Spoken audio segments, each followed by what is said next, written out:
অনেক আগেই রাস্তাঘাট, স্টেশন, শহর, রাজ্যের নাম বদল হয়েছে। এবার বদলে গেল রাষ্ট্রপতি ভবনের দুটি হলের নাম। দরবার হল ও অশোক হলের নাম পরিবর্তন করে রাখা হয়েছে গণতন্ত্র মণ্ডপ এবং অশোক মণ্ডপ। বৃহস্পতিবার রাষ্ট্রপতি দ্রৌপদী মুর্মু গুরুত্বপূর্ণ হল দুটির নাম ঘোষণা করেছেন বলে খবর। এর আগেও রাষ্ট্রপতি ভবনের মোগল গার্ডেনের নাম বদলে রাখা হয়েছিল অমৃত উদ্যান। দরবার হলেই সমস্ত জাতীয় পুরস্কার প্রদানের অনুষ্ঠান হয়ে থাকে। অন্যদিকে অশোক হলটি হলো মূলত একটি বলরুম। বৃহস্পতিবার রাষ্ট্রপতি ভবনের তরফে একটি সরকারি বিবৃতিতে জানানো হয়েছে, দরবার শব্দটি ভারতীয় শাসক এবং ব্রিটিশদের আদালতের তথা সমাবেশগুলিকে উল্লেখ করে, কিন্তু এই শব্দটি ভারত একটি গণতান্ত্রিক রাষ্ট্র হওয়ার পর প্রাসঙ্গিকতা হারিয়েছে। অন্যদিকে গণতন্ত্রের ধারণাটি প্রাচীনকাল থেকেই ভারতীয় সমাজের সঙ্গে ওতপ্রোতভাবে জড়িত, তাই অনুষ্ঠান স্থলের জন্য গণতন্ত্র মণ্ডপ উপযুক্ত। পাশাপাশি অশোক হলের নাম পরিবর্তনের সিদ্ধান্তের বিষয়ে বিবৃতিতে জানানো হয়েছে, অশোক মণ্ডপ নামটি ভাষায় অভিন্নতা আনে এবং ইংরাজিকরণের চিহ্নগুলিকে সরিয়ে দেয়। এমনকি অশোক শব্দের সঙ্গে সম্পর্কিত মূল মানগুলিকেও সমর্থন করে। এছাড়া অশোক শব্দটি সম্রাট অশোককে বোঝায়, যিনি ছিলেন একতা, শান্তিপূর্ণ সহাবস্থানের প্রতীক। অশোক গাছও ভারতের ধর্মীয় ঐতিহ্যের একটি বিষয়।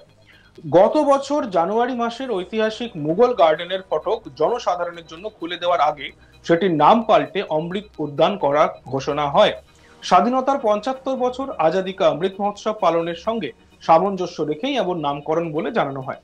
২০২২ সালে আবার রাষ্ট্রপতি ভবন থেকে ইন্ডিয়া গেট যাওয়ার যে রাস্তা, সেই রাজপথের নামও পাল্টে কর্তব্যপথ করা হয়।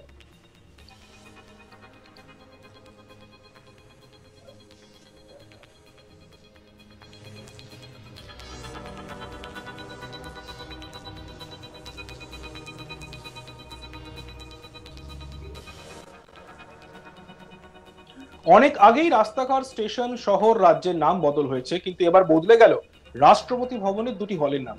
দরবার হল ও অশোক হলের নাম পরিবর্তন করে রাখা হয়েছে গণতন্ত্র মণ্ডপ এবং অশোক মণ্ডপ।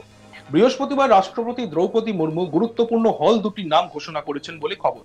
এর আগেও রাষ্ট্রপতি ভবনের মোগল গার্ডেনের নাম বদলে রাখা হয়েছিল অমৃত উদ্যান। দরবার হলেই সমস্ত জাতীয় পুরস্কার প্রদানের অনুষ্ঠান হয়ে থাকে। অন্যদিকে অশোক হলটি হলো একটি মূলত বল রুম।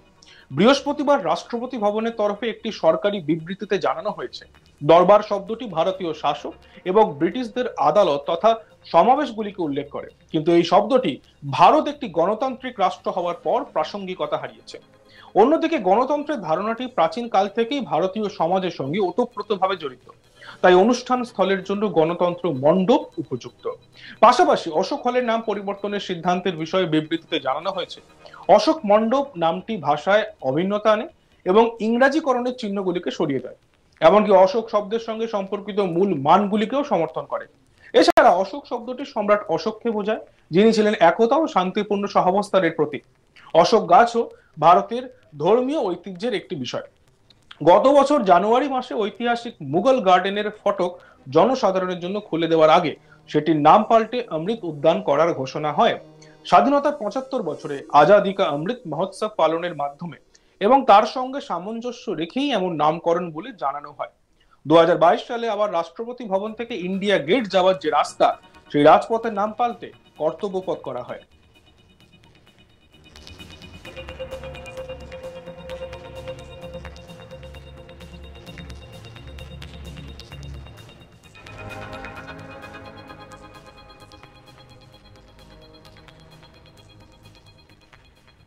বৃহস্পতিবার রাষ্ট্রপতি ভবনের তরফে একটি সরকারি বিবৃতিতে জানানো হয়েছে, দরবার শব্দটি ভারতীয় শাসক এবং ব্রিটিশদের আদালত তথা সমাবেশগুলিকে উল্লেখ করে, কিন্তু এই শব্দটি ভারত একটি গণতান্ত্রিক রাষ্ট্র হওয়ার পর প্রাসঙ্গিকতা হারিয়েছে। অন্যদিকে গণতন্ত্রের ধারণাটি প্রাচীন কাল থেকেই ভারতীয় সমাজের সঙ্গে ওতপ্রোতভাবে যুক্ত, তাই অনুষ্ঠান স্থলের জন্য গণতন্ত্র মণ্ডপ উপযুক্ত। পাশাপাশি অশোক হলের নাম পরিবর্তনের সিদ্ধান্তের বিষয়ে বিবৃতিতে জানানো হয়েছে, অশোক মণ্ডপ নামটি ভাষায় অভিন্নতা আনে এবং ইংরাজিকরণের চিহ্নগুলিকে সরিয়ে দেয়। এমনকি অশোক শব্দের সঙ্গে সম্পর্কিত মূল মানগুলিকেও সমর্থন করে। এছাড়া অশোক শব্দটি সম্রাট অশোককে বোঝায়, যিনি ছিলেন একতা ও শান্তিপূর্ণ সহাবস্থানের প্রতীক। এছাড়া অশোক গাছও ভারতের ধর্মীয় ঐতিহ্যের একটি বিষয়।